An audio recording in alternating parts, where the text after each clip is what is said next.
Pessoal, tudo bem com vocês? Vamos de novo com o meu podcast e hoje o meu convidado é um convidado que todos precisam ouvir, gente, todos precisam assistir, porque ele vai falar de assunto muito relevante, é prevenção de acidentes domésticos. Quem nunca, né? Até eu. Mas hoje, então, eu estou recebendo o Cabo Marçal. Seja muito bem-vindo, Marçal. Aqui se sinta em casa, tá? Obrigado pelo convite e estamos aqui, né, para falar um pouquinho mais sobre acidentes, que é muito a nossa área, né? E a gente trazer mais informações para que o pessoal de casa possa se prevenir e ter mais atenção aí no que pode ser feito. Ações simples que muitas vezes ajudam aí e evitam os acidentes, né? Aqui, isso aí, importante, né, gente? Agora, ô Marçal, quais são esses acidentes mais comuns que ligam para vocês e chamam? Que acontece no dia a dia? Então, quando a gente fala a nível de acidentes domésticos, ah, em grande parte, as quedas é uma das principais acidentes que acontece e a gente diferencia em que a gente chama lá de queda da própria altura e queda de altura, né? Porque quando a gente fala em queda, às vezes a pessoa acha que alguém caindo de algum lugar muito alto, Sim. mas na maior parte dos acidentes domésticos, não. É queda da própria altura, quer dizer, a pessoa simplesmente desabou, tropeçou, escorregou, né? Cai dentro da sua casa, bate Cai, cabeça. banheiro tomando banho, né? E a gente tem também muito forte a questão das queimaduras. Quando a gente fala em crianças, dos engasgos, acontece muito. E aí a gente tem outros que são, às vezes, até mais fatais e perigosos, mas que acontecem menos, que são os Sim. afogamentos, choques elétricos, né? Mas, assim, é uma infinidade de tipos de acidente. Até incêndios, que é mais raro, mas que ocorrem também, né? Mas acho que as quedas, as queimaduras e os engasgos estão no topo da lista aí. Aí, quando fala de engasgo, vocês recebem assim um curso preparatório? Porque a gente vê tanto, né? Ultimamente a gente tem visto bastante nos telejornais que o policial foi chamado, o bombeiro foi chamado para desengasgar a criança, idade, recém-nascido e tal. Tem toda uma preparação? Tem. A gente tem os nossos manuais, as nossas instruções que, que direcionam o nosso trabalho, né? Tudo que a gente faz em todas as áreas do bombeiro, a gente segue instruções que são pré-determinadas. E aí, na nossa parte de atendimento pré-hospitalar, a gente tem lá um protocolo a ser seguido, que muitas vezes difere um pouco de, do SAMU ou de outro médico e tal, mas são as ideias vindas mesmo de protocolos maiores, nacionais, mundiais, né? E Sim. aí, no caso dos engasgos, a gente tem lá pré-determinado as ações a serem feitas quando é bebê, quando é criança, quando é adulto, e a gente aprende muito isso nos nossos próprios cursos de formação, né? Hoje, na corporação, para se tornar um soldado, quando a pessoa entra no bombeiro, ela faz um curso de 9 meses, em que ela tem todas as matérias lá que ela vai usar na vida militar dela, e no caso dos oficiais é um curso de 3 anos, né? Ainda Oh, muito mais muito, né? longo, é como se fosse uma Longo. faculdade mesmo, Sim. para que ele atue lá como, né, na posição de líder, de comando lá que ele vai ter. Então a gente tem essas instruções, sim, esses E treinamentos. realmente tem que estudar mesmo, porque ele também coloca a vida dele em risco, né? Sim, Por exemplo, gente, quando tem que buscar alguém no afogamento, quando é. tem que mergulhar, eu vejo assim, é a vida de vocês que está em risco. A gente fala que eh, mesmo com o risco à própria vida, né? Nosso lema é vida e bens alheios salvar, e muitas vezes a gente coloca em risco a nossa própria vida, sim. A gente tem protocolos de segurança extremamente Rigoroso, né? eficientes, rigorosos, né? Para todas as atividades, né?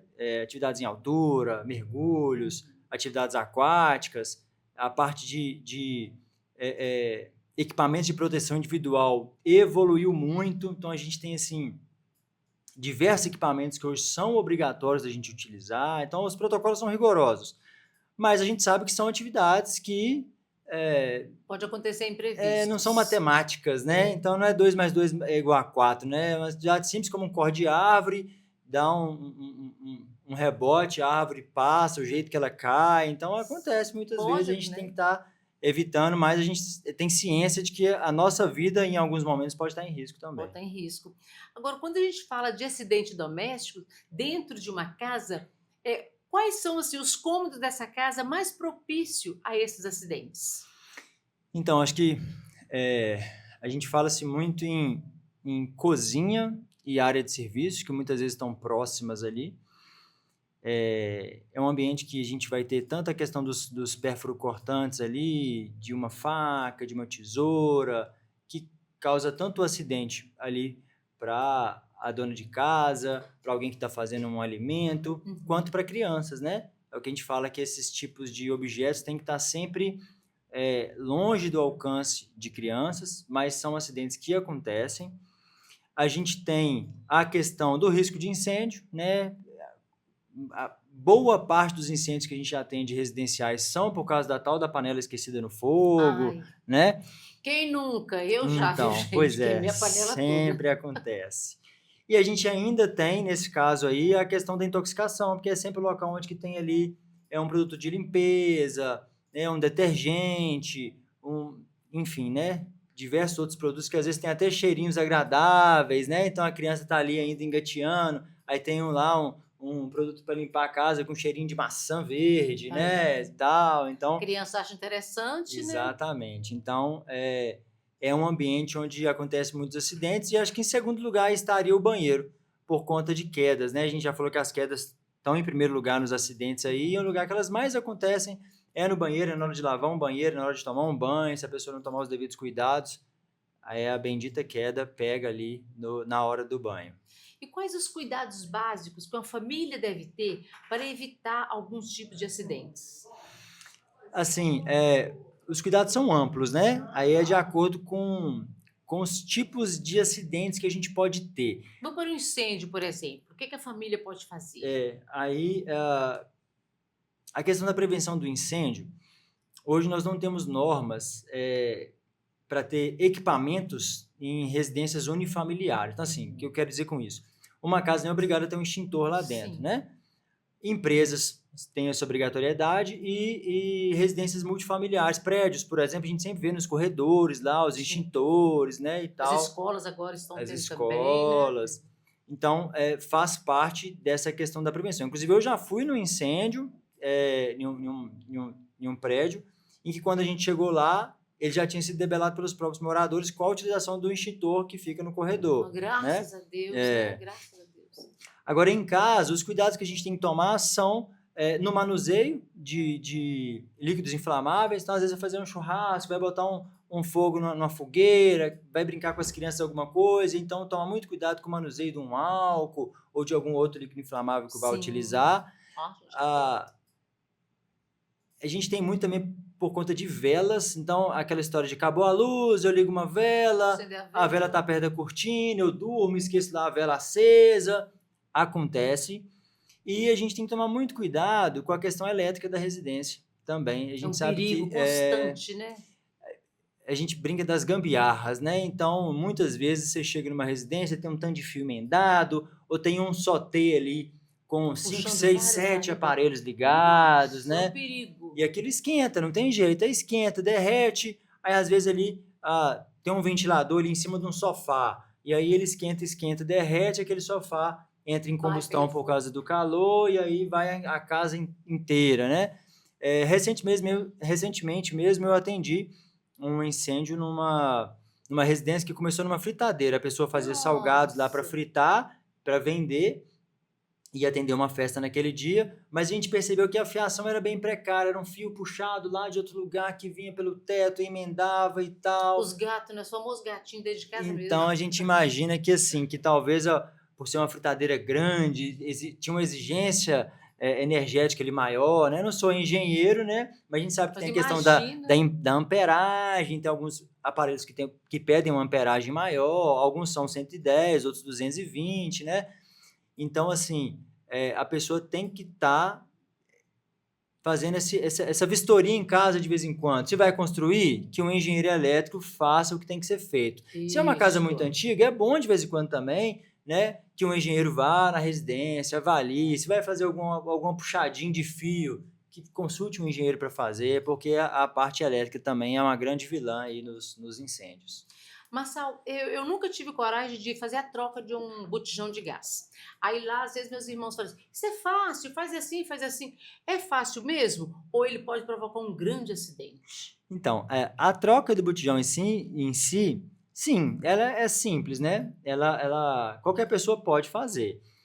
mas os botijões estão relacionados a boa parte dos incêndios aí e dos acidentes domésticos, sim. Muito por conta dos equipamentos que estão ligados a eles. A gente não sabe, ou às vezes a gente esquece, né? Mas a válvula ali que a gente chama de regulador e a mangueira, eles têm validade, né? E aí a maioria de nós, a maioria de nós, quando obter essa informação, vai falar assim: nossa, mas a minha tá aqui desde que eu comprei esse fogão, né? A maioria deve falar isso, Marçal. Eu mesmo lá em casa, quando eu fui analisar a minha, depois que eu me tornei bombeiro, já tinha alguns anos de casado, e ela já estava vencida ali há uns 5 anos já. Ai, tá vendo? Esses equipamentos, eles têm validade geralmente de 5 anos, né? Então, vão ter informações tanto na mangueira quanto na válvula. Então, você pode ir lá na sua casa dar uma olhadinha na sua válvula e na sua mangueira. E se a mangueira não tiver a validade, possivelmente você comprou ela junto com a válvula. A válvula vai ter a validade ou tem a fabricação e você sabe que é um período médio aí de 5 anos de validade. Então, a gente vai muito em ocorrências envolvendo gás, que a válvula quebrou ou que a mangueira derreteu. Então, aí há um vazamento de gás. Com vazamento de gás, aí passa a ser uma ocorrência mais séria, porque há um risco de explosão. Qualquer foguinho ali. Qualquer centelha pode realmente causar uma explosão muito séria. Então, quando você troca o gás, é bom você pegar lá a espuminha, pega a bucha da cozinha, faz uma espuminha com detergente e coloca lá, porque aí denuncia se estiver saindo bolinha, é porque tirar e colocar de novo, tá vazando gás. Tá vazando gás. E pode fazer esse teste com fogo? Não. Pois tem gente que faz, né? Gente! É um risco, né? É um risco que às vezes já vazou bastante gás ali e um fogo que você chega ali, às vezes dá aquela dá aquela centelha maior, né? Então, não aconselho. O ideal é botar ali uma espuminha e para verificar e aí tomar alguns cuidados, como por exemplo, não é ideal que a mangueira esteja passando atrás do fogão. Muita gente coloca o gás de um lado, a saída do outro, e aí você tem que tomar um cuidado, porque às vezes o fogão, dependendo da marca, do modelo, ele esquenta ali a parte de trás quando você usa o forno. E aí a gente já pegou casos da mangueira ter derretido por conta do porque forno. Porque estava atrás ali, o forno ligado, aqueceu demais. Então, assim, se a gente for olhar, eu sei que é difícil, mas o ideal para um botijão de gás hoje é que ele esteja fora da residência, né? Porque geralmente em casa ele fica guardadinho, ou debaixo ali da pia, Sim. ou dentro de um armário com porta. Sim. Quer dizer, nós estamos colocando ele num lugar preso de forma que se houver vazamento de gás, o gás fica todo presinho ali. E aí o gás preso é que gera esse risco da explosão, né? Então, assim, já até para a gente falar em atuação. Vi que meu gás está vazando, nossa, o que eu faço? Você vai ligar para o bombeiro, claro, mas o ideal é que você tire aquele gás daquele ambiente e coloque ele num ambiente aberto. Porque o gás... Vento circulou e tal. Se ele não tiver em alta concentração, a gente fala de limite de explosividade. Ele não vai explodir. Agora, ali preso, dentro de um armário de cozinha, dentro de um lugar bem fechadinho ali, aí sim, qualquer centelha pode gerar explosão. Então, se você tem na sua casa a opção, às vezes, de puxar a mangueira, fazer um buraco na parede, fazer uma central de gás, tem casas mesmo, apartamentos, que a central de gás é lá na garagem, né? E sobe só, que seria o ideal. Mas, igual eu tô falando, nem sempre a gente consegue, mas a gente tem que tomar esses cuidados e ter essa percepção, porque um vazamento de gás realmente é uma ocorrência que pode ser, sim, fatal, dependendo do nível de gás. Então, chegou em casa, sentiu um cheiro forte de gás, viu que tem alguma coisa vazando? Abra tudo e evite ligar até luz, lâmpada. Que pode esquentar e explodir. Qualquer coisa que você possa gerar centelha. O ideal é ligar para a corporação o mais rápido possível, para os militares, porque aí nós vamos igual eu já falei, nossos equipamentos de proteção individual. Então, a gente tem o roupão, a gente tem a balaclava, o capacete, a luva especial, a bota especial, tudo preparado para caso haja uma explosão com a gente lá dentro. Mesmo assim, a gente vai sofrer um dano, mas vai ser um dano mínimo por conta da roupa e da nossa preparação ali para aquele tipo de ocorrência. Nossa, é muito sério, né? A gente lida com o instrumento dentro de casa que é necessário, mas é muito sério, a botija de gás. Agora, assim, como que a gente pode prevenir esses acidentes elétricos dentro de casa? Então, os elétricos, a gente fala sempre dessa questão que eu já citei do T e do Benjamin, evitar, mas minha casa é antiga, só tem uma tomada. Às vezes eu puxo ali uma extensão, ligo 1, 2 aparelhos e tal, mas tem muita gente que tem extensão com aqueles 3 lugarzinhos, um dos 3 coloca um T, para ele colocar 4, 5, 6, isso sai é puxando. arriscado, porque gera, sim, uma sobrecarga ali na rede. Quando a gente fala em crianças, Uhum. a gente tem umas tampinhas hoje que você compra e você coloca nas tomadas para elas ficarem tampadas, que o risco maior é de criança ficar enfiando O objeto dedinho, o metálico, o lápis, tudo dedo que e pega quer tal. colocar dentro daquele buraquinho. Muitas vezes o choque não é fatal, mas, né, não podemos criar esse risco, E né? nem menosprezar, né, essa situação que pode acontecer. Fios soltos pela casa, a criança tem mania de colocar na boca e morder. E aí o perigo do fio, ele tá desencapado. Então, vi um Nossa. local ali que o fio tá desencapado, né? Não passa perto, tira, chama logo e providencia consertar. Exatamente. Vou mexer, vou trocar uma lâmpada, vou trocar um chuveiro, né? Tem os mais aventureiros aí que gostam de mexer e fazer lá os seus reparos e tal. Desliga a chave, vai lá no disjuntor da sua casa, desliga a chave, não tenta fazer com a energia ligada, não. Ah, não, consigo, é só mexer aqui, mexer num Nossa. sozinho, mexer no outro sozinho, não sei o quê. É bem arriscado. Então, alguns dos cuidados que a gente tem que tomar com essa questão de energia especificamente são esses, para evitar mesmo o choque e a sobrecarga que pode gerar até um incêndio. Eu tive, o ano passado, um conhecido, ele estava, na verdade, a esposa dele, né? Eu conheci tudo, e ele foi trocar um telhado, mexendo com o telhado. Encostou no fio de alta tensão, caiu, tentaram fazer de tudo, mas não teve jeito. Ele veio a óbito, não teve jeito. Ele poderia ter evitado de alguma outra forma? Então, as obras acontece muito isso. Quase sempre quando a gente pega esse tipo de ocorrência é em alguma obra, e é isso, porque os fios eles passam muito próximos das residências, né? E aí a gente nunca sabe que aquele fio que está passando na porta da minha casa ali, qual que é a tensão dele? É alta tensão, é média tensão, então a gente deve sempre evitar, né? A proximidade com esses fios. A gente fala sempre assim, de modo geral, sendo bem genérico, quando você olha no poste e você vê o local onde que a luz, né, a lâmpada do poste está fixada no poste, dali para baixo, geralmente são equipamentos que não são energéticos, são cabos de internet, Sim. de telefone, aqueles que passam mais baixos ali, que muita gente fica com aquele medo, não deve tocar, não deve pegar, porque a gente nunca sabe quem que fez aquela instalação, mas igual eu tô falando, de um modo geral, são cabos de internet, de telefone e tal. Quando eles são acima do poste, da luz ali, aí sim a gente tem a certeza que são cabos de energia. Então, quando eu tô em obra, eu tenho que tomar muito cuidado. A gente atende muito. Pessoa com vergalhão ou com escada, tá lá em cima, vai girar para fazer alguma manobra, alguma coisa, encosta uma calha. E quando é alta tensão, assim, é raríssimo o caso quando a pessoa escapa, porque a queimadura é muito grande, gera queimadura de órgãos internos, porque a energia passa pelo corpo, né, e até achar um aterramento ali, então geralmente ela entra no local e sai no outro, sai lá no pé, sai no chão. Então, assim, é raro mesmo os casos que a gente consegue, que a pessoa consegue sobreviver. Então, é muito triste, né? Se pode evitar, né, ter mais atenção. Mais atenção. Vamos ter atenção, gente, para evitar esse tipo de acidente. A vida é preciosa.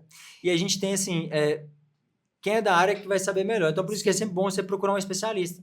Porque tem luvas especiais para se tratar com esses objetos, botas especiais. Então, a pessoa está ali fazendo uma obra, ela sabe que ela está perto da rede de alta tensão, então talvez ela possa procurar equipamentos de proteção, caso aconteça alguma coisa que ela esteja mais propícia ali a não ter o agravo daquele choque ali. Né? Nossa, é muito triste, né?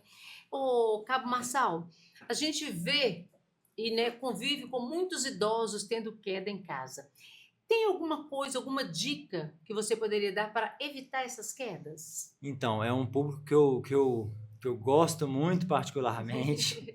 A gente tem um projeto social que o Corpo de Bombeiros aqui de Valadares criou. Na época da implantação eu estava junto, foi em 2015, e esse ano eu pude voltar para esse projeto. Então, a gente tem 10 anos de projeto, mando até um abraço e um beijo para as minhas idosas do Bombeiro Sênior. A gente tem um projeto especial que a gente atende lá. São 30 idosos, né? Da sociedade civil mesmo. Esse ano a gente chegou até 37.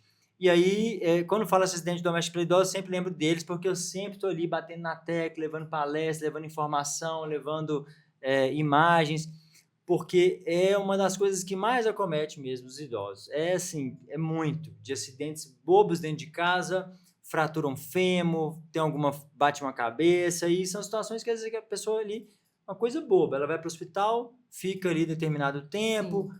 vai definhando, perde massa muscular, e aquilo acaba sendo fatal, um acidente simples. Então, uma coisa que eu acho bacana da gente falar são tomar cuidado com os tapetes. Idoso gosta É muito um de tapete, perigo. tapete de tudo que é jeito, Uhum. É de aqueles crochêzinho, é de crochêzinho, retalho. aquele é o que mais Aham. escorrega, né? Não. Aquele de crochêzinho de retalho.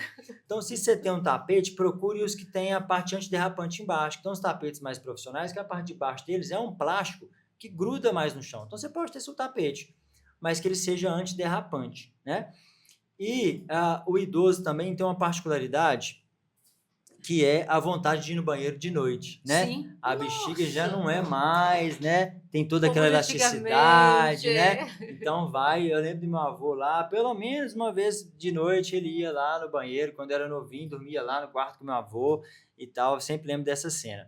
Então, assim, o quarto escuro acaba gerando isso. E hoje você tem umas lâmpadas, uns abajures Só de colocar no. tomada, Uhum. isso. Que aí é bom, se você tem lá uma mãe, um pai, um avô, compra, porque a pessoa acordou, quer ir no banheiro, ela clica ali do lado, porque geralmente o interruptor da lâmpada é lá perto da Longe, porta. até eles chegarem lá já aconteceu a queda. E aí, assim, pensar no caminho que ele vai fazer, tirar os móveis do lugar, que tem casa que tem tanta coisa, uma mesinha de centro, um banquinho, uma Gente, como planta, que idoso tá? gosta dessas coisinhas, né? Lá nos meus pais, o meu pai tem 93 e minha mãe vai fazer Nossa, 91.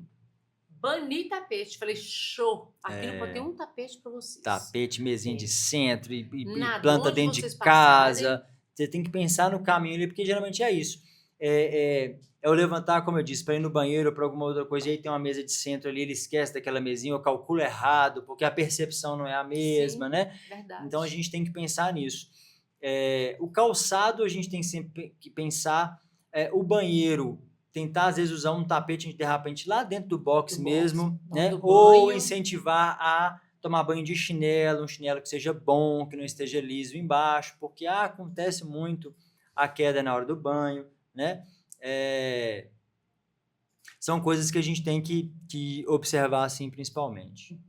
Agora, para as mães que têm criança pequena em casa, quais são as dicas mais importantes ou quais os cuidados mais importantes que elas devem ter? Então, para as crianças pequenas, à medida que a gente vai progredindo na idade, alguns cuidados vão mudando, né? Os bebezinhos ali, a maior parte das ocorrências são por engasgo ou por asfixia no berço. No berço e na cama compartilhada, né? A gente tem que tomar muito cuidado com a cama compartilhada quando ela acontece, quando a criança é muito novinha, porque às vezes o pai ali com sono pesado rola por cima da criança Ai, e meu tal, Deus. e isso pode acontecer e já aconteceu. Já no berço, a gente quer encher de frufru, quer botar kit berço, quer botar um bichinho de pelúcia, quer botar um travesseirinho do lado do outro. Enfeitar, vários enfeites. Eu estava até assistindo uma palestra de um pediatra que falava sobre isso, que o ideal do berço é ali o colchão, o lençol e o bebê só, né? Nada Quanto mais. menos coisa, menor a chance dele ter uma asfixia, dele prender a respiração ali e não conseguir respirar mais. À medida que esse bebê vai crescendo, quando ele passa a engatear, aí os perigos já são outros. A gente tem aí o que a gente chama do corpo estranho. O que é o corpo estranho? É algum objeto que não faz parte do meu corpo, mas que eu introduzo. Então, é algum objeto introduzido do nariz, no ouvido ou engolido. Então, é a moeda, é a birosca, é o brinquedo que está no Lápis, é caroço de chão. feijão. Então, assim, a gente tem que mesmo tirar tudo do chão, subir tudo, tomar cuidado com as tomadas que eu já falei, mas tomar muito cuidado com esses objetos pequenos. Às vezes é a ração do cachorro que está ali Isso é um e perigo. para essa idade do engatear aí, o que mais acontece é a questão do engasgo.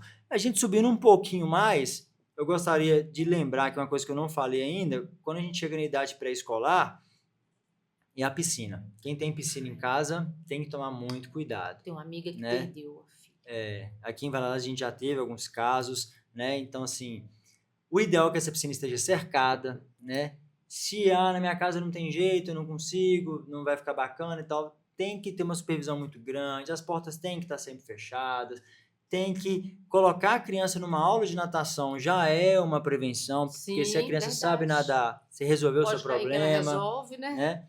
Então, quando a criança estiver realmente no momento de lazer, o uso das boias, né?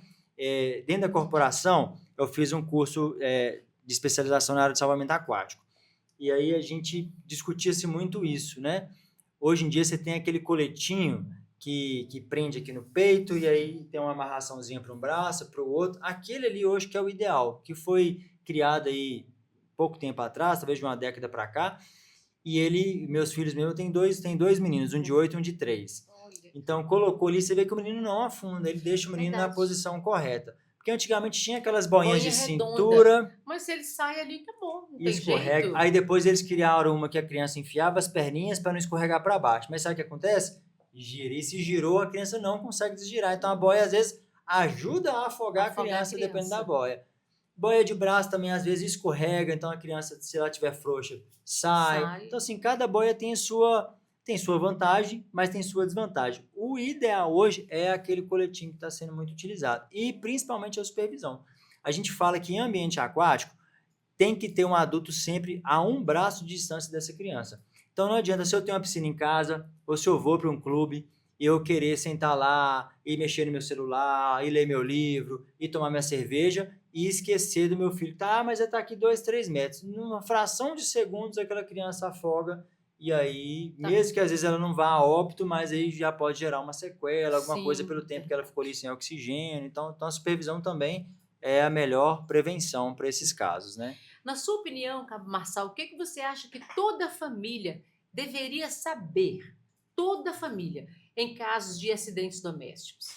Então, a gente tem que ter em mente, primeiro, de ter muita calma quando acontece algum acidente, né? Não desesperar. Ligar o mais rápido possível para um órgão competente. Hoje aqui mesmo, na nossa região toda, a gente tem os SAMUs, né, bem distribuídos pelas cidades, que é o 192, né? E a gente tem o Corpo de Bombeiros, que é o 193. São os dois principais números que devem ser discados, né, para que esse socorro chegue o mais rápido possível. E aí é claro que a família tendo alguma noção, né, de um primeiro socorro, alguma coisa que possa ser feita ali, já ajuda, né, essa manutenção da vida ou essa redução do agravo até a corporação chegar, né? Então a gente tem hoje, até na internet você tem muita informação, a questão do engasgo mesmo, o jeito certo de desengasgar um bebê, dar aqueles tapinhas ali nas costas entre as escápulas, né? Até abrindo um parênteses aí sobre os engasgos que eu acho muito importante. Acontece muito quando a criança é novinha com o próprio leite materno, né? Verdade. Mas a gente sempre vê. Mas quando é com o líquido é muito mais fácil, porque o líquido ele sai muito mais fácil. Então, quando a gente pega uma criança, bebezinha assim, engasgada com leite materno, a primeira coisa que a gente faz é pedir para a própria mãe sugar. Então, ela coloca a boca dela na boca e nariz da criança e puxa, porque aquele leite ele vai voltar. Né? Quando é objeto sólido, aí muitas vezes isso já não vai funcionar. Aí realmente é dar as pancadinhas na escápula, né? São 5 pancadinhas na escápula, depois gira, faz 5 massagens ali entre os mamilos com 2 dedos, gira e dá mais 5 pancadinhas. A gente sempre vê essa cena com a criança com a cabeça mais baixa, mas tomando cuidado o local onde você está para não acontecer uma queda, né? Sim. Então, assim, a gente tem alguns conhecimentos básicos de primeiros socorros e, pelo menos sabendo acionar o Corpo de Bombeiros ou o SAMU o mais rápido possível, a gente já consegue minimizar aí um agravo ou ajudar, né, com que a criança ou idoso, seja quem for ali, não venha a óbito ou não tenha, né, um agravo pior. Agora, cada acidente vai ter seu tipo de prevenção, né? Verdade. Cada acidente tem o seu cuidado. A gente fala que 90% deles são evitáveis. Então, é isso que a gente já falou. Que é importante, né? É a tomada, é o tapete, né? É a panela no fogo. Sim. Então, tudo a gente o cabo tem da panela de pressão para não ficar fora do fogão, isso, né? A gente... Queimadura, né? É uma das coisas que mais acontece de modo geral, em todas as idades, principalmente em crianças, e é isso que você falou, é muito importante. Se eu tenho uma criança em casa, vou fazer minha comida lá no fogão, eu não deixar os cabos para fora do fogão, porque é onde ela tenta pegar para ver o que é, ou para Ou puxar, até e aí esbarrar também, né, no aquele líquido corre-corre. ali derrama, né? No caso da queimadura, eu gosto sempre de dar algumas orientações, que é um assunto que eu gosto muito, tenho uma facilidade, porque muitas vezes tem muito mito, né? Ah, bota pasta de dente, A pasta até, de dente é famosa. até borra de café, cada região vai ter seu mito Sua diferente. receitinha. Mas a verdade é o que a gente precisa fazer é colocar em água corrente, né? Que a água vai aliviar ali a dor, vai ajudar a resfriar e, dependendo do nível dessa queimadura, entrar em contato com o SAMU, entrar em contato com o bombeiro ou você mesmo levar a criança para o hospital. A gente tem graus ali, né, de queimadura. A gente tem aquela queimadura de primeiro grau, né, que é uma queimadura superficial, que é aquela mesmo que quando a gente toma sol, fica muito vermelho, fica ardendo.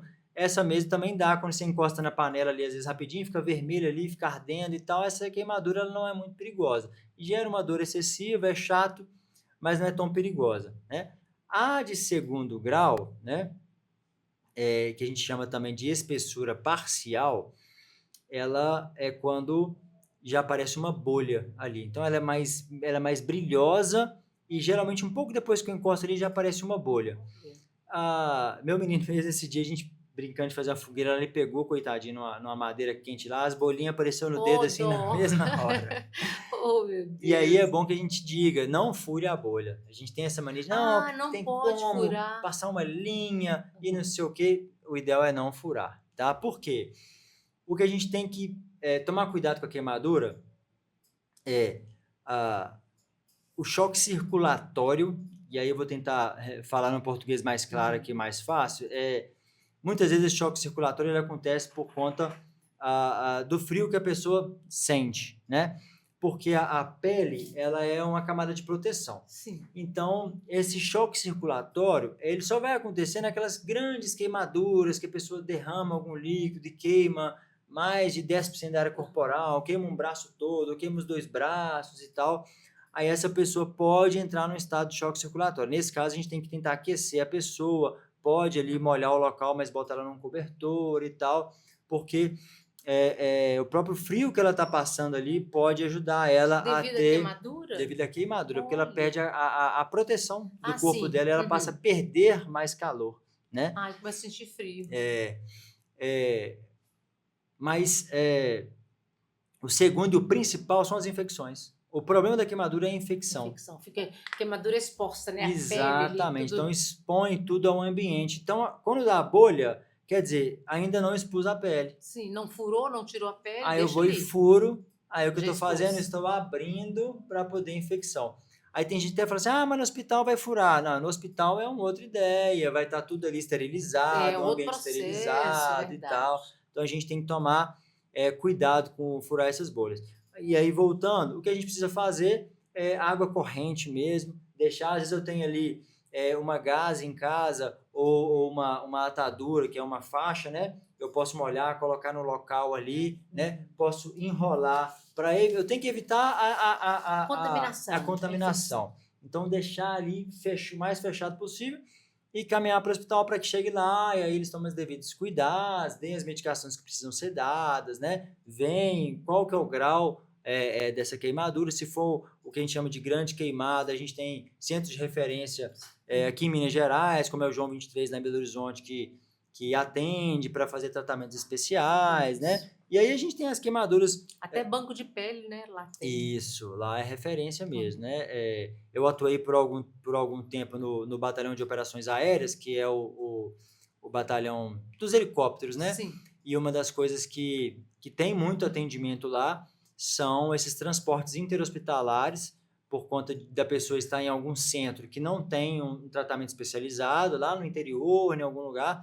E um dos casos que acontece muito é o grande queimado. Então, a pessoa está lá, dá um exemplo, está lá em Mantena, está lá em São João, do não sei aonde e tal, e não tem ali esse tratamento especializado, e aí é acionado o helicóptero, né? Isso é um tratamento que é feito pelo SUS, né? E aí, no sistema que a gente chama de SUS Fácil, que é o próprio hospital que faz a solicitação, mas enfim, a gente atendia muito pegar pessoas do estado inteiro para levar para o Leva João pro 23, para que lá seja feito o tratamento especial de grande queimado. Então, para a gente fechar assim, a questão da queimadura, eu tenho que estar muito atento. São queimaduras graves, né? Qualquer tipo de queimadura que pegue mais de 10% da minha área corporal, né? E aí a gente tem uma regrinha do percentual, mas de forma geral, se é uma parte do tronco muito grande, se é mais do que um braço inteiro, uma perna inteira, né? Então, mais de 10% da área corporal. É uma queimadura grave também quando pega na área genital, às vezes queima só ali, mas é uma queimadura grave, né?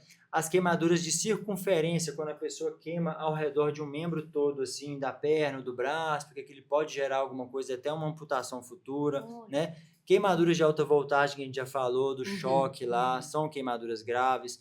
Então, e queimaduras de vias aéreas. Quando eu passo por um incêndio, mas eu consigo escapar dele, se eu tiver alguma dificuldade para respirar, dor ao respirar, pode ser que essa fumaça quente tenha queimado ali alguns alvéolos, alguma coisa. E aí é um caso que a pessoa está bem, mas de repente ela pode ter um edema lá pulmonar e parar de respirar. Então é um caso que eu tenho que ir o mais rápido possível para o hospital, para que essa pessoa tenha um tratamento adequado, né? E possa ter uma prevenção ali de um choque, alguma coisa. Por isso muitos morreram, né, naquele acidente da Boate Kiss. Exatamente. Por causa da fumaça quente. A fumaça quente matou.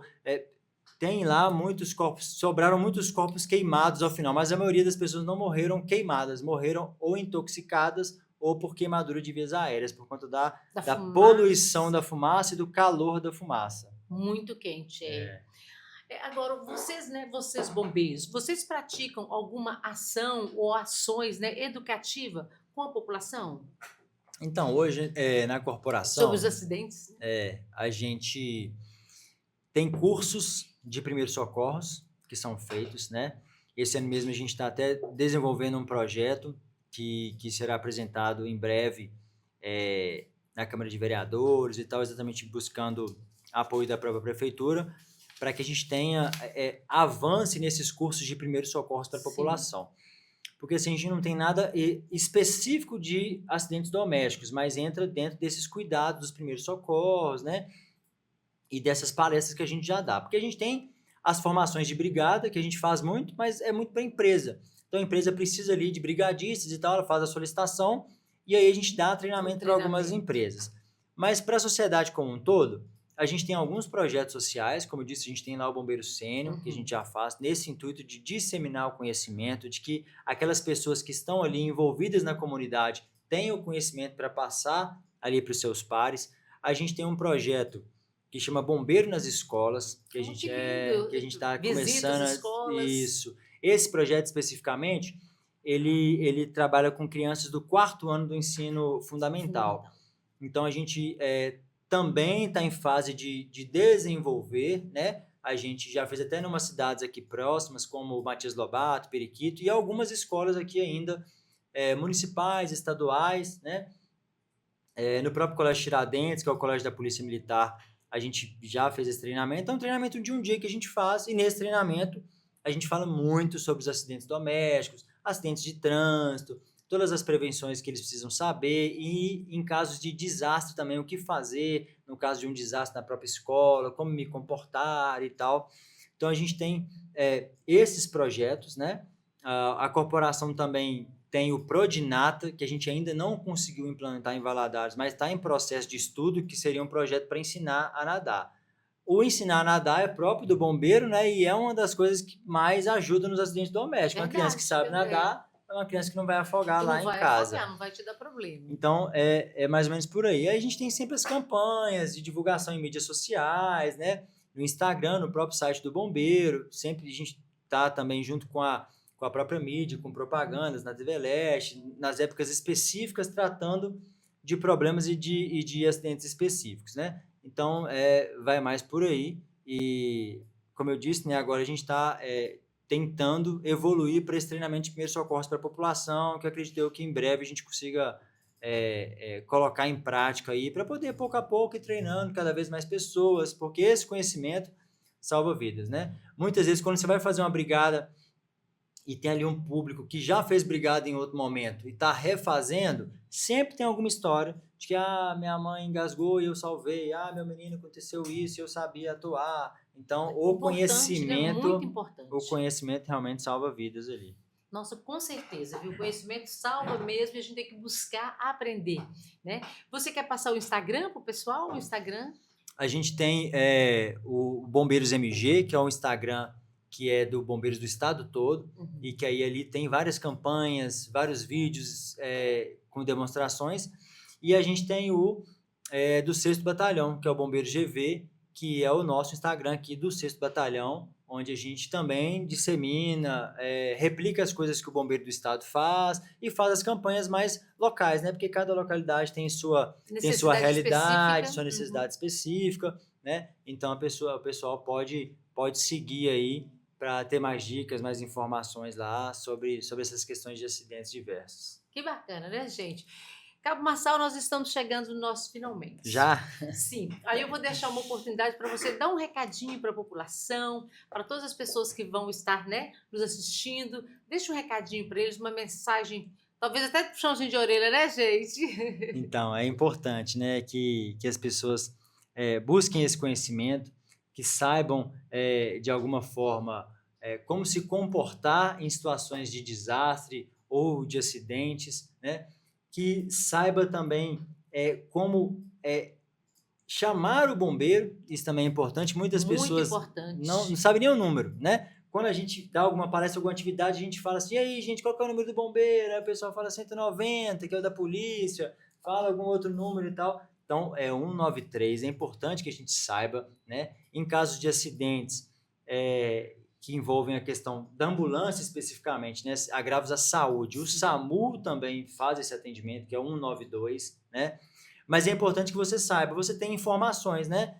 A gente sempre fala que não adianta ligar se eu não tenho as informações básicas para passar ali, porque eu vou acabar atrasando aquele atendimento. Então, logo de cara, viu um acidente acontecer, seja ali na rua, um acidente de trânsito, ou seja em casa, já vá munido das informações, né? Quem que acidentou, qual que é a idade dessa pessoa, o local, né? Qual que é o endereço. Quando é acidente na rua, então, quando é em casa a gente sabe o endereço, né? Sim. Mas quando é na rua, a pessoa não tem a mínima ideia onde que ela tá e tal, naquele desespero. Não, gente, procure se situar, como é que é o nome dessa rua, nem que você pare para perguntar para as pessoas antes, porque quando você ligar, se você não souber essa informação, não vai adiantar. Então, qual que é o nome da rua, qual que é a referência, estou perto de onde aqui, qual que é o numeral, estou vendo ali uma casa ali com o numeral 213, então aqui na rua tal, em frente ao número 213, né?